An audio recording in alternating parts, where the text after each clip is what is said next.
तुम एक धागे की मदद से किसी भी प्लैनेट या मून की ग्रेविटी पता कर सकते हो। स्पेस डिलीवरी बॉय जुगनू जुपिटर के एक मून पे केक का ऑर्डर डिलीवर करने जा रहा है, लेकिन जुपिटर के तो कई सारे मून्स हैं और वो रास्ता भटक गया। तभी उसके स्पेसक्राफ्ट में दिक्कत आ गई और वो एक अनजाने मून पे क्रैश हो गया। तभी कस्टमर का फोन आया। हेलो जुगनू, कहाँ रह गया? अभी तक मेरा केक लेके नहीं आया। तुम्हें अपने केक की पड़ी है? मेरा स्पेसक्राफ्ट किसी अनजान मून पे क्रैश कर गया है। ऐसा क्या? कौन से मून पे क्रैश हुआ है ये तो मुझे भी नहीं पता। अगर मून पता हो तो तुम्हारे सिग्नल की लोकेशन जल्दी नैरो डाउन कर सकते हैं। वो कैसे पता करूँ? मैं लंच करने जा रहा हूँ। तुम तब तक उस मून की कोई यूनिक चीज पता करके रखो, जैसे कि उसका साइज या मास।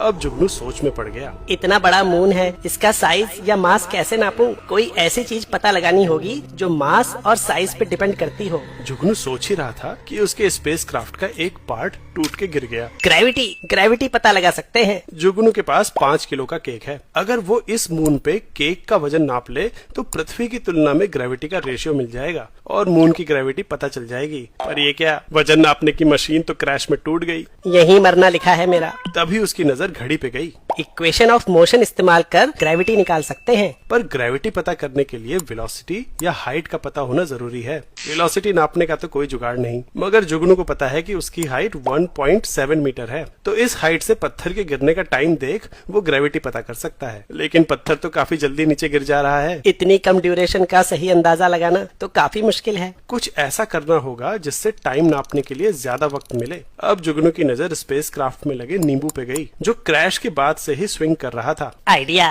पेंडुलम से ग्रेविटी पता कर सकते हैं। पेंडुलम का टाइम पीरियड यानी एक चक्कर लगाने का समय धागे की लेंथ और ग्रेविटी पे डिपेंड करता है। पर ये एक्सपेरिमेंट बेस्ट काम तभी करता है जब एंगल बहुत छोटा हो और धागा लंबा। जुगनू ने अपनी हाइट का धागा लिया और नींबू को उसके एंड पे बांध दिया, फिर उसे लटका के छोटे से एंगल से छोड़ दिया। 60 सेकंड में नींबू 9 बार वापस आया, मतलब इसका टाइम पीरियड है 6.67 सेकेंड्स। पेंडुलम के टाइम पीरियड की इक्वेशन में ये वैल्यूज रखने पे ग्रेविटी आ गई लगभग 1.5 मीटर पर सेकंड स्क्वायर। हेलो जुगनू भाई, कुछ पता किया? हाँ किया ना। मून की ग्रेविटी लगभग 1.5 मीटर पर सेकंड स्क्वायर है। अरे जुपिटर के एक ही मून की ग्रेविटी इसके आसपास की है। हमारा मून गैनीमीड, यहीं तो डिलीवरी करनी थी। अरे इधर देख।